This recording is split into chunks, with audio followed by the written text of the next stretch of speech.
안녕하세요 여러분. 오늘도 즐겁게 한국사를 배워보도록 하겠습니다. 오늘 할 분량이 굉장히 중요하다라고 하는 것을 하나 생각해 놓으시고요. 잠시만 선생님 세팅을 하고 돌아올게요. 오늘 하는 분량이 왜 중요하냐라고 하는 것을 다시 한번 보여드리면 한국사에서 조선사가 제일 분량이 많고요. 내용도 많지만 내용이 출제되는 숫자도 굉장히 많아요. 그래서 보시면 조선이 되게 많은데 그 중에서 조선의 경제는 꼭 한 문제가 등장을 하는구나. 근데 그 중에서 오늘 하는 부분이 대부분을 차지하니까 눈여겨서 눈을 크게 뜨고 봐주시면 좋을 것 같습니다. 사실은 오늘 하는 분량은요. 그 교재상에서는 그렇게 많은 분량이 아니에요. 보시면 36쪽에 지금 절반을 했잖아요. 그 밑에 있는 절반만 하면 되거든요. 그거 하고 문제 한 4개에서 5문제 정도만 딱 풀고 나면 오늘 분량은 끝입니다. 그래서 사실상 우리 지난 시간에 했던 거에 비해서 그러니까 그 영정법이나 아니면 대동법이나 균형법에 대해서 그러니까 수치제도에 대해서 배웠던 것보다는 좀 더 개념은 쉽고요. 내용은 조금 더 많아요. 근데 다 들어본 내용일 거예요. 중학교 때. 그러니까 너무 어렵게 생각하지 말고 마음 편하게 이런 게 있군, 요런 개념이 있군, 그 정도만 봐두시면 좋을 것 같아요.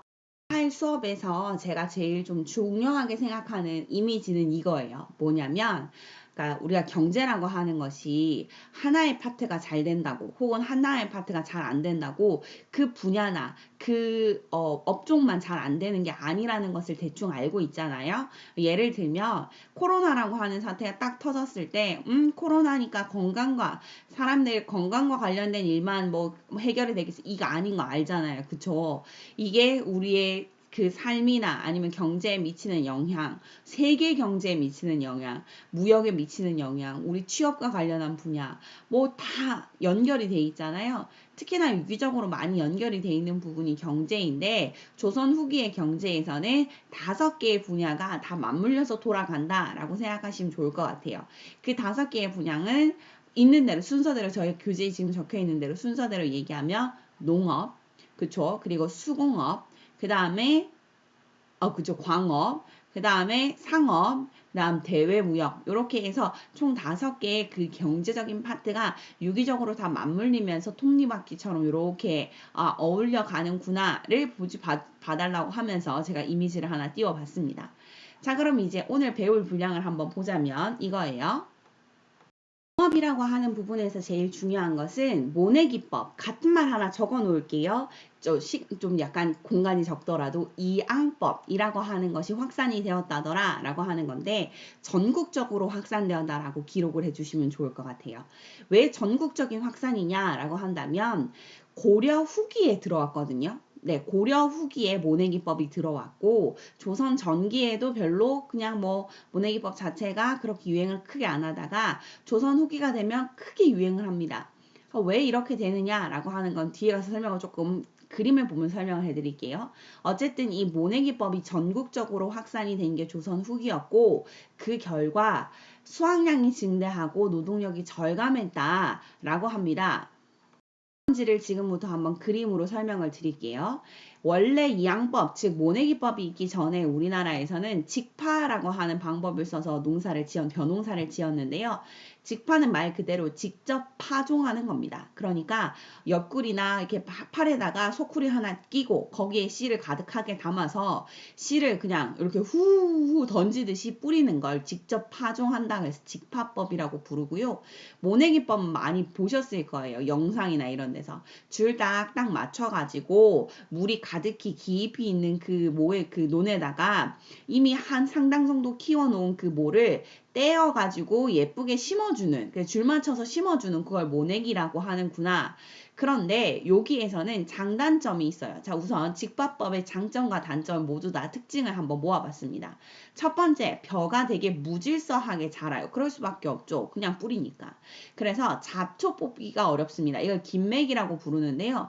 김매는 게 굉장히 어려워요. 그러니까 얘가 잡초인지 아니면 얘가 진짜 내가 심은 벼인지가 사실상 구분하기가 너무 어려워서 그래서 이걸 구분하는데 노동력이 너무 많이 써지는 거예요. 이게 제일 단점. 두 번째 장점이에요. 물이 많이 필요 없어요. 그러니까 원래 모내기는 물이 굉장히 많이 필요하거든요. 그래서 많은 물이 필요 없다라고 하는 게 장점입니다. 이것 때문에 조선 전기에는 모내기법을 국가적으로 금지시킵니다. 왜? 이게 모내기법에는 물이 많이 필요하다고 했잖아요. 물이 없는 경우에는 완전히 아무것도 안 되는 거야. 말짱황인 거야, 진짜. 그러니까 국가적으로 그래도 어느 정도 심으면 나는 직파법이라고 하는 것을 실시해라 라고 했다고 해요. 그 다음에 파종시에 적은 노동력이 들죠. 근데 이 직파법은 그 논 하나에 벼를 심는 기간이 굉장히 길게 되는 겁니다. 그러니까 1년에 한 번밖에 농사를 못 지어요. 그 논에는 벼밖에 못 뿌려요. 그런데 모내기법이라고 하는 것에는 좀 다른 거예요. 자, 모내기법 보세요. 벼와 잡초를 쉽게 구분할 수 있어요. 왜냐면 줄 맞춰서 세워놨기 때문에 그 줄 맞춰 세운 애 아닌 거는 전부 다 잡초인 거야. 그러니까 김매기의 노동력이 적게 든다. 두 번째, 옮겨 심기를 하는 거예요. 그러니까 모를 모판에서 이미 키워가지고 그 아이를 따로 이렇게 또 모내기를 하면서 옮겨 심잖아요. 그 가운데 새 땅의 영양분을 흡수하면서 생산량이 증가한다. 라고 하는 장점. 세 번째가 제일 큰 장점인데요.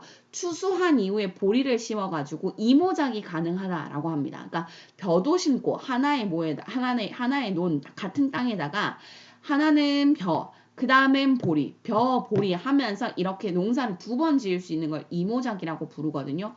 요게 가능해진다라고 하는 게 모내기법의 장점입니다. 보세요. 수확량이 증대했다더라. 너무 당연한 이야기죠. 그 다음에 노동력이 절감됐다더라. 김매기의 노동력이 절감됐어요. 그리고 이모작, 벼하고 보리를 둘 다 같은 땅에 심을 수 있으니까 굉장히 중요하게 좋아진 거죠. 이거 우리나라에서는 이모작하고요. 그 베트남이나 중국 남쪽은 좀 더운 곳이기 때문에 벼를 심고 나서 그 다음에도 벼를 심을 수 있대요. 그래서 그거를 이기작이라고 부르거든요. 두 번 심을 수 있다. 기는 이미 기자 또 심은 거. 그러니까 동일한 걸 두 번 심을 수 있다라고 이기작이라고 부르고요. 이모작은 다른 모종을 심는다. 그게 이모작입니다. 어쨌든 요거는 좀 약간 TMI. 자, 그 결과 모내기를 함으로써 수확량이 늘고 그 노동력이 절감되었기 때문에 넓게 경작할 수 있는 이것, 그렇죠. 광작, 넓을 광자에 경작할 작작, 넓게 경작할 수 있는 것이 가능해졌고요. 그 결과 농민층이 분홍과 임노동자로 분화되었더라라고 하는 겁니다. 네. 자, 그러면 다른 말로 설명을 해보자면 이래요. 우리가 교실을 하나의 논이라고, 우리 동네 논 전체라고 생각을 해보세요. 그래서 20명이, 지금 반에 20명이 있으니까, 20명이 우리 동네 전체를 농사를 지었어요. 그런데 이 모내기가 들어오면서 이제 이 동네에서 넓게 경작할 수 있는 광작이라고 하는 것이 실시가 된 거예요. 그래서 몇 명만 있으면 우리 반 전체를 농사를 지을 수 있게 되었냐면 4명만 있으면 농사를 다 지을 수 있는 거예요. 모내기법으로. 자, 그러면 몇 명이 16명이 뭐 해야 돼? 그 땅에서 나가야 되는 거예요. 그거를 자본주의의 시작이라고 부르거든요.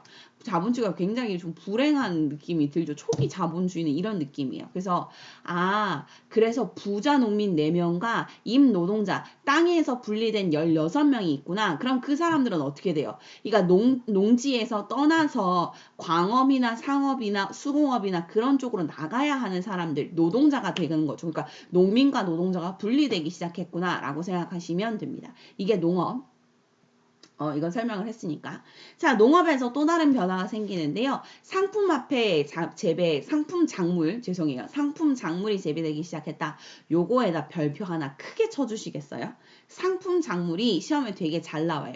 조선 후기에 쌀이나 담배, 인삼, 면화, 채소와 같이 돈으로 바로 교환이 가능한 상품 작물이라고 하는 것이 재배되었다라고 하는 겁니다. 이렇게 상품 작물이라고 하는 것이 되게 중요하구나 라고 하는 걸 봐주시면 좋을 것 같고요. 그 다음에 요것도 하나 잠시만요. 또 같이 하나 적어 둘게요. 뭐냐면요. 그 조선 후기에 새로운 작물, 그러니까 우리가 키우는 곡물이 곡식이 되는 작물이 유입이 되는데요. 그 대표적인 것들을 좀 적어 주시면 감자나 고구마, 고추와 같은 것이 들어왔다라고 하는 것으로 기억을 하나 해주시면 좋을 것 같아요. 상품 작물 재배하는 것뿐만 아니라 새로운 작물까지도 조선 후기에 들어왔구나. 그 다음 지대납부 방식이라고 하는 것이 변화되었다라고 하는데요. 지대라고 하는 것은 땅지자의 대자. 그러니까 지금 우리나라 말로 하면 임대료가 되는 거예요. 임대료는 누가 누구에게 내는 거예요? 땅 주인에게 땅을 빌린 사람이, 즉 소장농이 지주에게 내는 것이 지대구나 라고 생각하시면 되는데요. 이 지대라고 하는 것이 타조법에서 도조법으로 바뀝니다. 타조법은 일정 비율을 내는 거고 도조법은 일정 액수를 내는 거예요. 자, 그럼 다시 한번 이제 예를 들어서 설명을 해볼게요. 제가 우리나라에서 제일 유명한 임대를 잘 해주는 건물주 뭐 서장훈, 요즘 서장훈이 좀 유명하니까 아이고 서장훈님에게 굉장히 죄송하지만 예를 좀 들어봅시다. 자, 제가 서장훈님에게 가가지고 아이고 제가 당신에게 건물을 좀 임대를 해야 되겠습니다. 그래서 그 있으신 건물에 한 9층 있잖아요. 9층을 제가 임대할게요. 이래가지고 9층 임대 계약을 하기로 했어요. 근데 처음에는 타조법이라고 하는 것으로 계약을 했단 말이죠. 이게 뭐냐? 일정 비율. 예를 들면 내가 1,000만 원을 버는데, 한 달에 1,000만 원을 버는데 50%를 드릴게요 라고 약속을 한 거예요. 50%. 그러면 얼마를 줘야 돼? 500만 원. 근데 그 해가 굉장히 풍년이야. 그래서 원래 1,000만 원을 버는데 2,000만 원을 번 거예요. 그럼 얼마를 줘야 돼요? 똑같은 비율이니까 1,000만 원을 줘야 되는 거예요. 내가 5,000만 원을 벌었어. 그럼 얼마 줘? 2,500만 원. 그런데 만약에 그 해가 흉년이야. 굉장히 안 좋아. 그래가지고 제가 200만 원밖에 못 벌었다. 그럼 얼마? 100만 원. 이게 타조법입니다. 타조법. 50%. 자, 그럼 예를 들어 봅시다. 이거를 서장훈님에게 내고 속일까요? 안 속일까요? 속이겠죠. 그러니까 네, 죄송해요. 내가 좀 그렇게 돼 보이네. 어쨌든 내가 이익을 보려면 속이려고 하지 않겠어요? 그래서 내가 1,000만 원을 벌었지만 500만 원을 번 것처럼, 혹은 내가 500만 원을 벌었지만 200만 원밖에 안 번 것처럼 이렇게 약간 속이지 않을까요? 우리 집 고양이가 또 웁니다. 죄송해요. 우리 집 고양이 2마리 있는데 2마리가 지금 좀 약간 뛰어다니면서 신나게 뛰어다니면서 웁니다. 자, 어쨌든 다시 생각. 일정 비율이라고 하는 건 그런 거구나. 그래서 내가 속이는 거예요. 나는 돈을, 그러니까 그 건물을 빌린 사람이니까 속이려고 하고, 그럼 서장훈은 자신의 이익을 지키기 위해서 어떻게 할 거예요? 그치, 내 가게 와가지고 지키고 서 있겠죠. 네가 돈을 얼마나 버는지 보겠어. 그렇게 되면 어떻게 된다? 지주하고 종속적인 관계가 되는 거예요. 그러니까 땅 주인이 와가지고 야, 네가 돈을 얼마나 벌었는지 네 창고를 한번 열어봐야 되겠어 라고 하면서 뒤져볼 수 있는 거죠. 그러니까 내가 종처럼 거기에 종속되어 버린 관계가 되어버리는 겁니다. 이게 이제 조선 전기에 있었던 건데 조선 후기에 도조법이라고 하는 것으로 바뀐 겁니다. 일정 액수. 예를 들면 내가 이제 서장훈한테 다음에 계약을 할 때 이렇게 계약을 한 거야. 야, 내가 한 달에 200만 원 줄게. 혹은 내가 한 달에 500만 원 줄게. 이렇게 약속을 했다고 하면 그 해 농사가 잘 되든 안 되든 무조건 약속한 액수를 좀 줘야 되는 거예요. 그러면 이제 서장훈도 뭐해? 우리 집 와서 지키지 않아도 되고 나도 속이지 않아도 되고 그게 지금 도조법이더라. 그래서 타조법에서 도조법으로 넘어간 것도 보면은 좀 약간 합리적으로 변한 것 같죠. 그래서 지주와의 관계가 변화되었구나 라고 보시면 될 것 같습니다. 자, 이제 두 번째.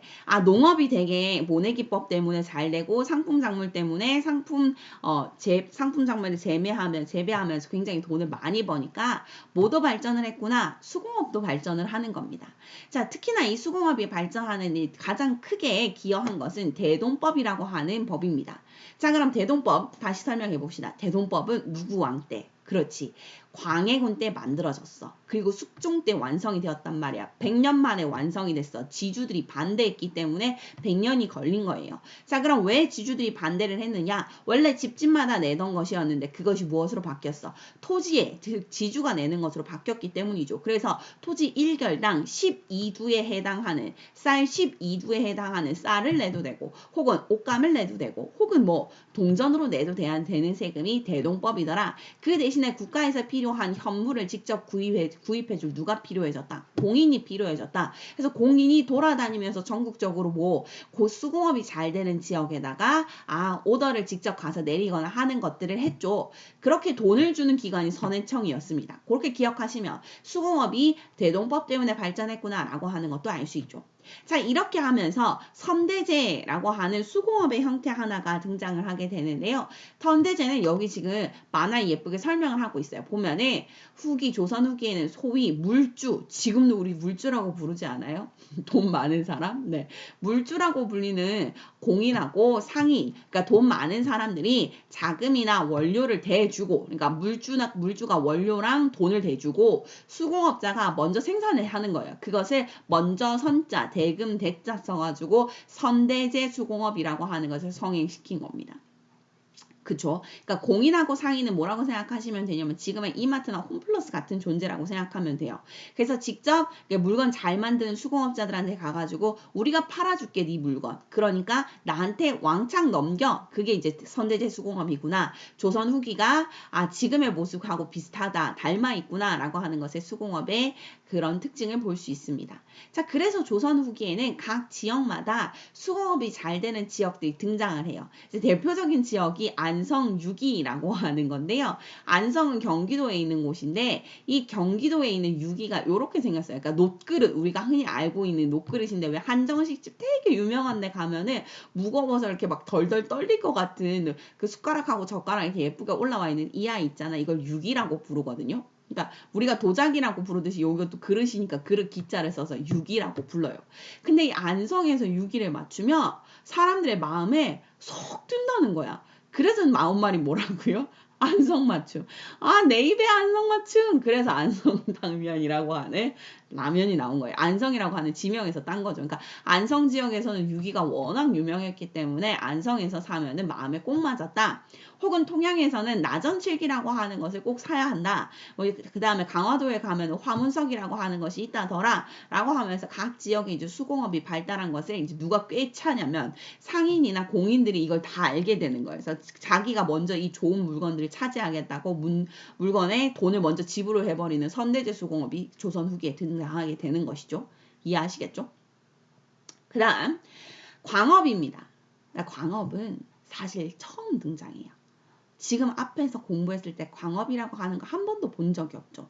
지금 뒤져봐도 될 것 같은데요. 뭐 뒤져본다고 한들 우리 선생님이 대부분 교과서를 다 아니까 삼국시대도 경제가 있었는데 그 경제의 파트는 대부분 이런 순서예요. 농업이 항상 등장을 하고요. 그리고 나면 수공업이 등장을 하고요. 그 다음이 상업이 등장을 해요. 고려시대도 똑같아요. 농업이 등장을 하고요. 수공업이 등장을 하고요. 상업이 등장을 해요. 근데 조선 전기에도 똑같아요. 근데 조선 후기가 되면 달라진다는 거죠. 뭐가 등장하는 거예요? 광업이 낍니다. 광업은 광산을 경영하는 업을 광업이라고 부르죠. 이 광업은 어느 나라 때문에 활발해지냐면요. 청나라입니다. 청나라. 자, 그럼 이 청나라에 대한 이야기를 좀 하기 위해서 제가 뒤에 있는 거 먼저 들고 올게요. 자, 명나라하고 청나라가 있었을 당시에 그 한 18세기까지죠. 전 세계에서 가장 잘 나가는 나라를 꼽아보세요 라고 하면 세계사를 전공하는 학자들 모두 다 입 모아서 어느 나라라고 얘기하냐면 중국이라고 합니다. 그래요? 쌤 유럽이 아니에요? 네, 유럽이 아닙니다. 네, 보시면 명나라하고 청나라가 그렇게 잘 나갔어 라고 생각하실 수 있지만 그 전 시기에 있었던 그 전나라 그 전대에 있었던 나라부터 생각하신다면 더 엄청난 그 중국의 역사를 볼 수 있어요. 입이 진짜 떡떡 벌어질걸요. 그 송나라라고 하는 나라가 있었죠. 우리나라 고려가 있을 때 송나라가 한 11세기까지 이제 나라가 있었는데 송나라의 11세기까지의 그 경제력이 어느 정도하고 비견이 되냐면요. 영국의 산업혁명 당시에 18세기 영국의 산업혁명 당시에 것하고 거의 비슷합니다. 그러니까 중국의 11세기가 유럽의 18세기하고 같았다. 그러면 중국의 18세기는 어땠겠어요? 어마어마했던 거죠. 그래서 명나라하고 청나라에서는 진짜 엄청나게 돈을 벌었어요. 그래서 마치 뭐에 비견이 됐냐면 모든 돈이 다 어디로 모이냐면 중국으로 모이는 거예요. 근데 그 당시에 통용되던 화폐가 뭐였냐면 은이에요. 실버. 그래서 그 은의 종착지라고 해서 명나라 청나라 시대의 그 중국을 은의 무덤이라고 불렸답니다. 은의 마지막 가는 곳. 그럼 그 은이 어디서 생산이 되느냐라고 하면 대부분은 여기에요. 포토시 은광이라고 하는 곳하고 멕시코에 있었던 그 은광에서 전 세계 거의 한 7, 80%가 여기서 다 생산이 됐고요. 그것이 아카풀코라고 하는 곳에서 항구에서 모여가지고 유럽으로 갑니다. 그래서 대서양을 건너서 이렇게 리스본이나 세비야 쪽으로, 그러니까 그 당시 최고로 잘 나가던 패권국이 그 에스파냐하고 포르투갈로 모이게 되고요. 그것이 요렇게 통해서 고아를 인도를 통해서 이렇게 해서 명나라, 청나라로 들어오게 되는 것이죠. 거기다 하나 더해서 이제 일본이라고 하는 곳에서도 은이 굉장히 많이 생산이 되는데요. 이와미 은광이라고 하는 곳에서도 명과 청나라의 은을 대기 시작합니다. 그쵸? 그래서 청나라와의 무역을 위해서 우리나라는 뭐가 필요해졌냐면 광물이 엄청, 즉 은이 엄청 필요하게 되는 겁니다. 그래서 정부가 원래는 광산 경영 자체는 국가가 한다라고 하는 원칙이 있었지만 그것을 깨고 민영 광산 개발을 허용을 했고요. 그래서 뭐가 등장하냐면 떡대라고 하는 사람. 이름을 선생님 왜 떡대라고 부르세요? 라고 하면 덕대라고 하는 것보다 떡대라고 하면 왠지 기억이 더 잘 나니까 덕대라고 하는 사람이 등장을 하는데요. 이 사람은 물주, 아까 얘기했던 돈, 지금으로 얘기하면 자본가죠. 이 자본가가 돈을 대주면 그것을 가지고 광산을 경영을 하는 전문 CEO입니다. 와, 자본주의의 느낌 확 나죠? 네, 전문 CEO라서요. 이 덕대라고 하는 사람이 광산 전체를 경영을 하면서 광산 하나가 있다고 생각해 보세요. 근데 그 광산 하나의 구멍만 파가지고 그렇게 파면 돈이 돼? 안 되지. 그럼 어떻게 해요? 여러 개의 굴을 파는 것이 훨씬 더 유리하겠죠. 한 10개 이렇게 굴을. 그래서 덕대가 누구를 고용을 하냐면 그 구멍을 담당하는 그 구덩이를 담당하는 굴 판 사람을 담당하는 사람들을 고용을 하는 거예요. 그 당시에 그걸 혈주라고 불렀는데요. 이때의 혈자는 구멍혈자입니다. 그러니까 피혈자가 아니라 구멍혈자. 그래서 구멍을 담당하는 주인을 몇 명을 막 고르는 거예요. 그래가지고 그 사람들에게 일을 주는 거예요. 그러면 그 혈주가 또 자신 밑에서 일할 수 있는 사람들을 고르는 거죠. 그렇게 사람들이 노동자가 있을 수밖에 없었던 이유는 아까 설명했듯이 모내기법이 있은 이후에 많은 노동자가 발생을 했습니다. 농지에서 벗어나게 된. 그렇게 해서 광업이 굉장히 발달하게 되었다라고 합니다. 이때 은을 캐는 곳을 은점이라고 불렀고요. 그 다음에 뭐 금을 캐면 금점, 철을 캐면 그 철점 이런 식으로 해가지고 점이라고 하는 것이 하나의 뭐라고 해야 되지? 점포 같은 것이 하나씩 생겼다라고 생각하시면 돼요. 자, 이렇게 함으로써 광업에서 점이라고 하는 그러한 것들을 경영하는 덕대가 생기기 시작했고 덕대가 혈주를 고용하는 즉 CEO가 생기기 시작했구나. 자본주의 냄새가 나는구나 라고 생각하시면 될 것 같아요.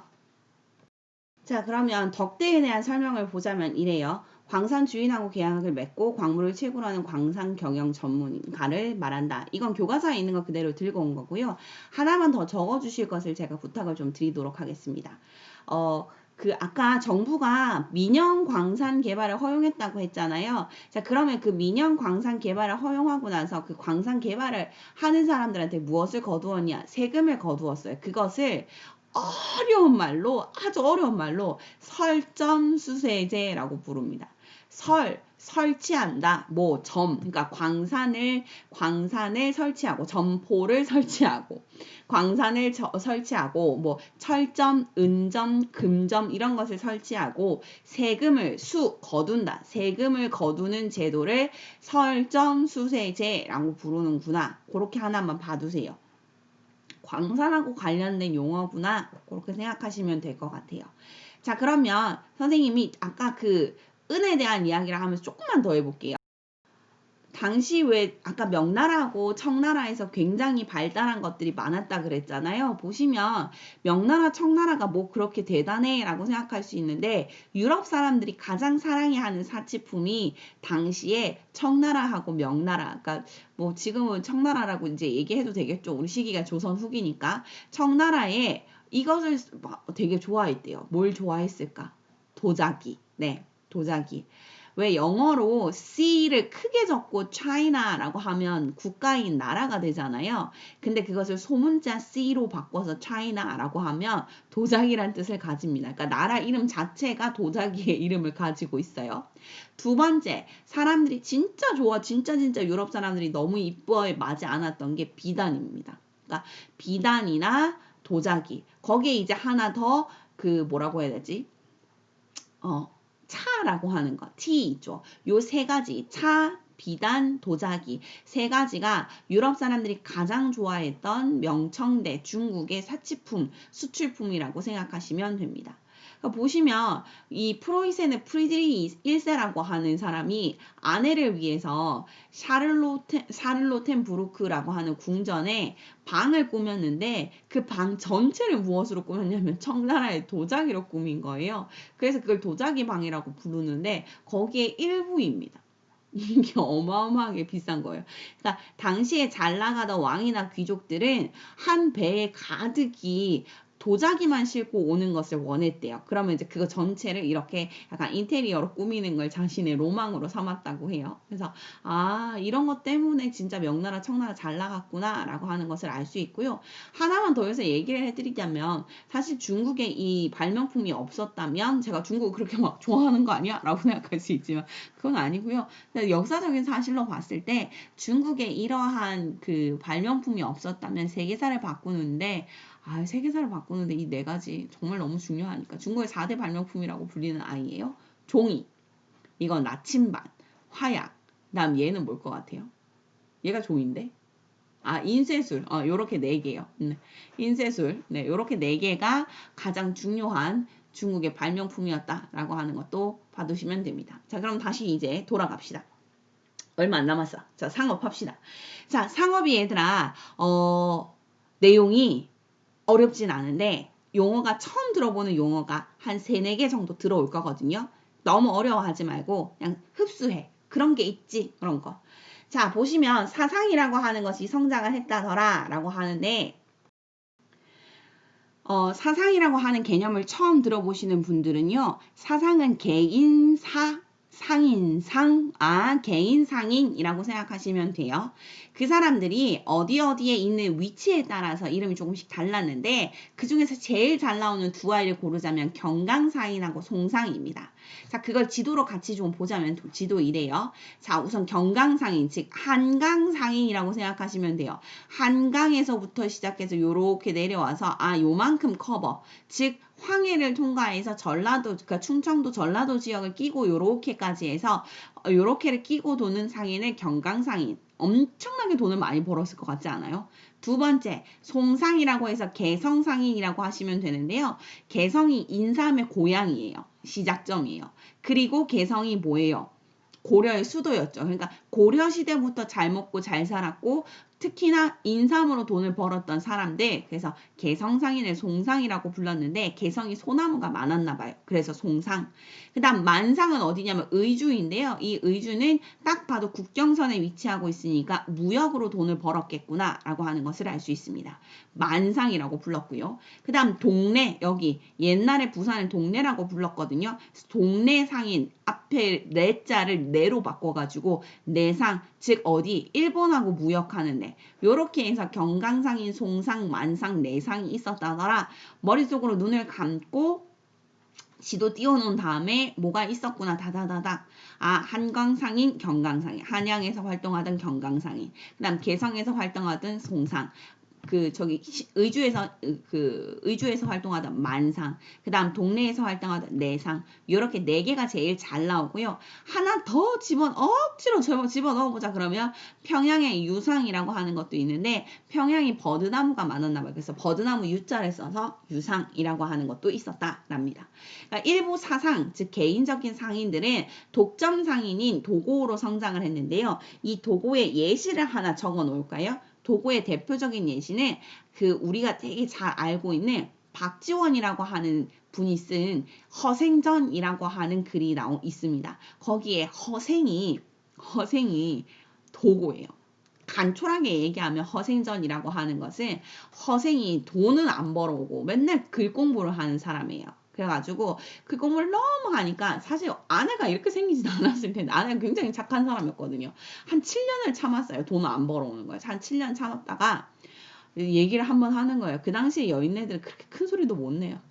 아유, 집에 돈이 없는데 책장이 넘어가나 뭐 이렇게 얘기했겠죠. 그랬더니 허생이 갑자기 책을 턱 하고 덮더니 네 10년 공부를 생각했건만 이라고 하면서 벌떡 일어나서 누구를 찾아가냐면 그 당시에 삼성 이건희 같은 사람을 찾아가요. 변씨. 그래서 변씨한테 돈을 빌립니다. 근데 돈을 빌리는데 변씨가 돈을 얼른 빌려줘요. 왜냐면 허생이 눈빛이 상당했대요. 그래서 허생이 돈을 빌려줘. 허생이 그걸 들고 어디로 가느냐? 과일을 사러 갑니다. 그래서 과일을 벌어가지고 여기 보면 지금 변씨를 찾아가 과일의 모조리 쌈. 그래서 과일의 모조리 샀죠. 사가지고 창고에 저장을 해. 그럼 어떻게 돼? 과일 값이 점점 오르는 거야. 그래서 10배의 값으로 호가, 10배의 값으로 팔았어. 그리고 그 돈을 들고 어디로 가? 제주도를 가. 그래갖고 제주도 가가지고 말총을 사. 말총은 말의 꼬리, 그죠? 말꼬리에 있는 그 털. 그게 갓의 기본이거든요. 갓의 그 재료. 그래서 이것을 사. 그래가지고 또 안 팔아. 그럼 또 어떻게 올라가 가격이. 그걸로 돈을 엄청나게 벌어. 그러고 나서 도둑 소구를 방문을 해. 그래서 도둑한테 가가지고 야 니네 이렇게 부끄럽게 사는 게 좀 그렇지 않니? 내가 뭐 했어? 돈 엄청 많이 가지고 있어. 그래가지고 어떻게 할 거야? 빈 섬을 하나 만들어가지고 거기다 마을에 내가 떵떵거리게 지어줄 테니까 니네 도둑들 다 와서 여기 살아. 그랬더니 도둑들도 끌리는 거죠. 아 내가 도둑으로 언제까지 살 거야? 라고 하면서 어떻게 돼? 그래서 다 배를 한 척 빌려가지고 이 섬에 가. 그래가지고 도둑들을 다 끌고 가서 거기서 살게 하고 배를 불태워서 얘들이 돌아올 수 없게 만들어. 그렇게 어떻게 나라가 굉장히 편안해졌더라. 그리고 돈을 변씨한테 어마어마하게 갚았더라. 이게 이제 허생전의 내용인데요. 박지원이 쓴 소설입니다. 거기에 허생이 도고였다. 아, 독점적 도매상인이었다. 지금으로 지금 허생이 이런 짓거리를 하면 걸린다. 사재기하면 우리나라는 걸린다. 그러나 그 당시에는 이런 게 있었다라고 하면 이제 박지원의 소설이 등장하는 내용입니다. 조선에 상인이 너무 많아가지고 이름이 많으니까 제가 정리를 좀 해봤어요. 관허상인이라고 하는 것은 관청에서 허가한 상인입니다. 즉 공식 상인이에요. 시전 상인이 있고요. 그 다음 공인이 있고요. 보부상이 있습니다. 보부상은 좀 뒤에서 배울 거예요. 시전 상인은 개성에서 붙어 있었습니다. 즉 고려시대 개경에 있었던 상인들, 공식적으로 인정받은 사람들을 시전 상인이라고 불렀죠. 이거는 조선에 들어와서도 똑같이 있어요.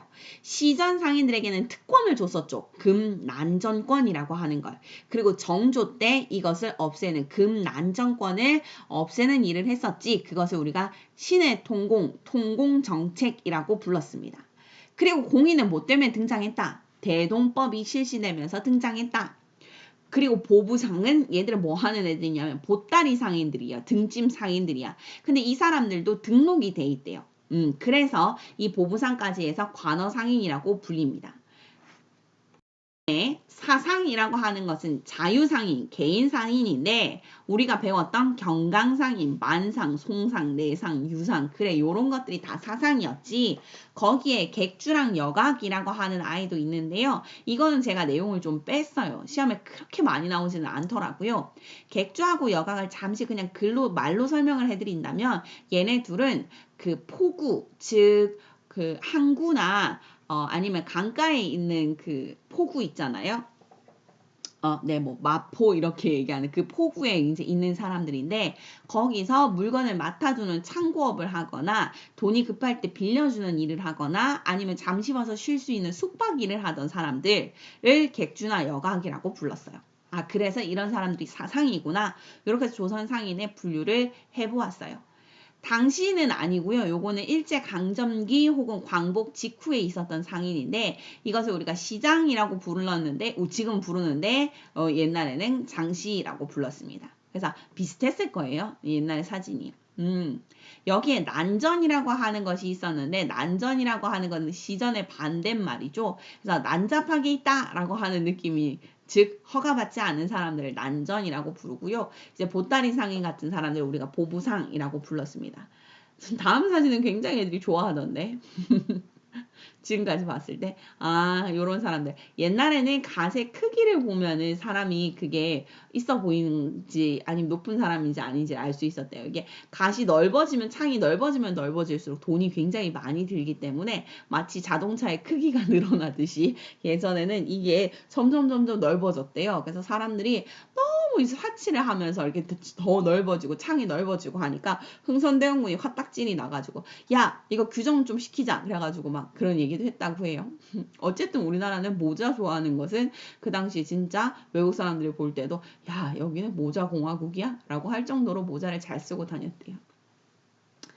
중국의 흔한 배달 풍경을 이야기하는 까닭, 어우 엄청나죠. 이게 지금 돼지인데. 네, 중국의 흔한 배달 풍경을 제가 보여드리는 까닭은 우리나라의 흔한 보부상 모습을 보여드리고 싶어서예요. 네, 이게 지금 이 사람이 진짜 대단한 거예요. 이거 뭐냐면요, 옹기입니다. 뭐예요? 장독대예요. 오, 장난 아니죠. 다음에 여기 지금 봐요. 어마어마하지 않습니까? 이러니까 우리나라 사람들 옛날 밥을 많이 먹은겨. 봐봐요. 어마어마하지 않습니까? 그리고 이건 여자애들한테 어떻게 이런 일을 시킬 수 있어요? 라고 생각하실 수 있지만 여자애 아니에요. 남자애. 옛날 남자도 머리가 길렀잖아요. 네, 그래요. 요게 보부상. 상업의 이제 끝을 가봅시다. 보부상이 장시에서 활발하게 활동하였어. 그러니까 옛날에 장시는 늘 서 있지 않고 오일장이니까 그것을 연결시켜주는 보부상이 중요했다라고 하는 걸 알 수 있고요. 포구상, 적어놨네요. 객주 여강의 활달을 했고요. 조선 후기의 화폐는 그치 상평통보라고 하는 것이 전국적으로 유통이 되었지 그 까닭으로 동전이 부족해지는 현상인 전황이라고 하는 것을 발생시켰어 라고 하는 것을 볼 수 있습니다. 자, 이제 무역만 하면 끝낼 수 있어요. 자, 개시, 후시, 요 구분은 이름에서 벌써 바로 할 수 있을 것 같지 않아요? 열개자, 열어서 오픈으로 한다. 즉, 공식 무역을 개시라고 불렀고요. 후시는 뒤후자, 즉, 뒤에서 한다. 사무역이다. 라고 해서 후시무역이라고 하는 것이 발달을 했습니다. 그것과 관련돼 있는 사람들이 이제 만상, 내상, 송상인데, 만상은 의주에서, 내상은 동래에서 각각 청나라와 일본과 무역을 담당했었던 그 사상들을 이름이고요. 송상은 그 중간에서 중개무역을 담당을 했었는데 이렇게 보면은 만상과 내상의 위치를 알 수 있고 송상이 이렇게 있다. 송상이 쌤 근데 뭐 대단하게 뭐 했을까요? 중개무역 이렇게 생각하실 수 있는데 조선 후기에 송상들이 가지고 있었던 체인점이 100개가 넘었대요. 전국적으로. 어마무시하죠. 거기다가 송상의 부애들이 지금도 잘 살아요. 그래요? 라고 생각할 수 있는데 송상이 그 한국 야쿠르트 네, 그죠? 요즘에도 보이죠? 희한하게 생긴 이렇게 돌돌돌 돌아가면서 하시는 그분들 이렇게 지나가실 때 뭐 불러가지고 야구르트 사고 싶은 그런 그 후회가 그러니까 송상의 후회가 그 한국 야쿠르트 그다음 또 뭐도 있냐면요 아모레 퍼시픽이라고 하는 그 화장품 회사 이런 것들을 만든 사람들의 조상이 송상이다라고 하고 송상이 시험에 잘 나와서 여러 번 설명을 드리도록 하겠습니다. 자, 그럼 문제를 좀 풀어볼 건데요. 문제는 제가 요걸로 한번 들고 와서 풀어보도록 하겠습니다. 자, 여기서 한번 풀고 끝낼 거예요. 가봅시다. 문제 푸는데 얼마 안 걸리니까요. 자, 첫 번째 문제는 고급 44회 24번 되겠습니다. 자, 가와 나에 대한 설명으로 가장 적절한 것은 개성상인 이 사람은 사계치부법이라고 하는 회계법을 고안하였다라고 하는데요. 이 법까지 제가 설명해 드리긴 좀 그시기 하지만 이거 이중장부를 우리나라에서는 처음으로 그리고 세계적으로도 가장 거의 처음인 걸로 알고 있어요. 그래서 회계법을 처음 만든 진짜 유명한 개성상인들 아까 방금 얘기했잖아. 누구라고? 송상, 그치? 그 다음에 나는 한강을 무대로 해가지고 정부에 세금이 되는 곡식 운송을 주도하였고 강에서 활동하는 상인이라 불리기도 했어요. 불렀지만 얘는 송상이고 그럼 쟤는 경강상인이 되겠네. 그럼 거기에 대한 설명으로 가장 적절한 거 해상 공국을 통해 정부의 보호를 받았다. 자, 요거 있잖아요. 요거 하나만 좀 기억을 합시다. 해상 공국은요. 보부상 단체입니다. 네, 보부상 단체. 그럼 보부상에 가서 하나 적어놓으면 좋을 것 같은데. 자, 보부상에 가서 하나 적어주세요. 해상공국이라고 하는 보부상 단체구나. 아니네. 그다음 2번 전국 각지에 송방이라고 하는 지점을 설치하였다. 선생님 맞는 것 같아요. 그치? 전국적으로 100개의 체인점이 있었다고 했잖아요. 정답은 2번. 나 책문 후시를 통해 청과의 무역을 주도하였다. 청과의 무역을 주도한 상인은 뭐였어요? 만상이었죠. 만상. 그 다음에 4번.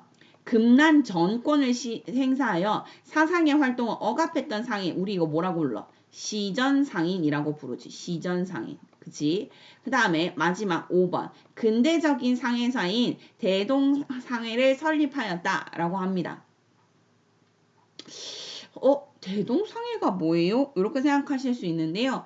이거 조금 어려워서. 대동상해는요, 위치 자체가 평양에 위치했었다고 해요. 그래서 이 평양 상인들, 즉, 유상하고 관련이 있는 내용입니다. 그래서 좀 관계가 없다라고 생각하시면 되겠지요. 자, 그럼 두 번째 문제. 요거는 전전 시간에 배운 거를 확인을 하는 문제가 여기 있어요. 그래서 하나만 그냥 빠르게 풀게요. 가나사이 시기에 있었던 그 사실로 옳은 것은 도평의사사가 글을 올려서 과전을 주는 법을 정하고자 요청하니 왕이 따랐다. 경기는 사방의 근원이니 마땅히 과전을 설치하여 사대부로 우대하였다.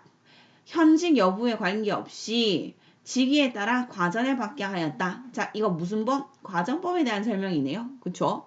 과전법. 적어놓을게요. 과전법. 이거 사실은 그 전에 저는 제가 수업하는 반에서는 풀었어요. 이거. 풀었던 것 같아. 나 한 명의 등이 얘기하기로 직전의 세, 그러니까 애들이 다 여기서 직전법이요 라고 하는데 끝까지 읽으세요. 직전의 세는 관에서 거두어, 관에서 주며, 관에서 거두고, 관에서 주는 걸 뭐라고 불러서? 관수, 관급제. 그치? 관수, 관급제. 관수, 관급제 누구 때 있었던 일이야? 성종 때 있었던 일이죠. 그러니까 그 사이에 들어갈 거 하나밖에 없잖아요. 뭐 직전법이네? 그럼 직전법에 대한 거 찾으면 되겠죠. 1번 정전을 지급하였다. 누구야? 신라, 성덕왕. 그 다음에 양전 사업을 실시하여 지게를 발급하였다. 무슨 개혁대야? 그렇지. 광무개혁. 대한제국 광무개혁. 관등에 따라서 관리에게 전지와 시지 앞글자씩 따서 뭐라고 불러 이거? 전시과. 그죠?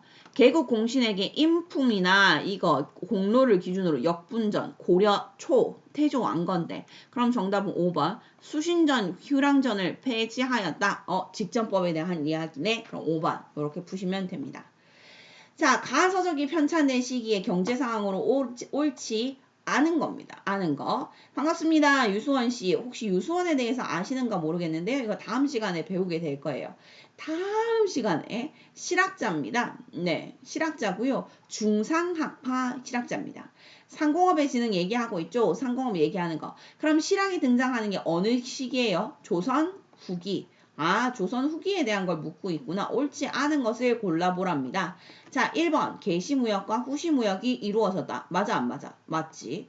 그 다음 담배와 면화와 같은 상품 작물 재배됐지. 시장을 관리하기 위해서 동시다. 아이고 이거 뭐야? 신라시대 거잖아. 정답 3번. 그 다음에 송상 만상이 대청무역으로 부를 축적하였다. 맞는 얘기잖아. 벼와 보리의 이모작이 가능해졌다. 모내기법으로. 그럼 맞는 얘기잖아. 이렇게 해서 문제 푸는 겁니다. 쉽죠? 대부분은 이런 문제예요. 두 문제만 눈으로 풀어볼까는 이건 학습지 없어요. 중국에 나왔던 문제입니다. 자, 다음 자료에 상황이 나타난 시기, 이 시기가 언젠지를 봐야 되겠지? 옳지 않은 거예요. 이른바 도고는, 벌써 끝났는데. 도고는 비변사가 등장하는 건데. 어느 시기예요? 조선 후기. 그죠? 그럼 조선 후기의 상황으로 옳지 않은 것을 찾으러 가봅시다. 1번 모내기법이 널리 시행되었지. 장시가 전국적으로 확산되었지. 건원중보는 뭐야? 건원중보는 고려시대 초기에 나왔었던 아이쿠 화폐지. 그 다음 덕대가 광산을 전문적 경영했지. 송상 만상 등장했지. 요렇게 푸는구나. 문제 쉽습니다. 그 다음 상황이 나타난 시기의 경제 모습으로 옳지 않은 겁니다. 이 시기 언제일까요? 호적판사 이성원이 말하기를 종전에 허다하게 주도한 돈을 결코 작년과 금년에 다 써버렸을 리가 없고 경우에 각 아문의 봉부 동전 역시 새로 조성된 것이 아닙니다. 비상륜 돈까지 다 썼대요. 작년에 전황이라고 하는 것이 극심했는데 부상과 대고 부자 상인들과 엄청나게 가지고 있는 상인들 거상들이 등장하는 시기이네. 아, 이 패단 어떻게 할까요? 비변사 등록이라고 하는 곳에서 나온 이야기입니다. 언제예요? 조선 후기. 그럼 조선 후기에 대한 내용이 아닌 것은 덕대가 광산을 전문적으로 경영했지. 담배와 면화가 재배됐지. 수신전, 휴량전이 있었다. 이거 조선 후기야? 조선 전기지. 그치, 과전법이니까. 그러니까 정답은 3번. 성상, 만상, 그래, 부를 축적했지. 개시, 후시, 했지. 요렇게 해서 정답 푸실 수 있습니다. 오늘도 수업하시느라 굉장히 수고하셨고요. 궁금한 내용들은 댓글로 달아주시면 답변 열심히 성실히 해보도록 하겠습니다. 수고하셨습니다.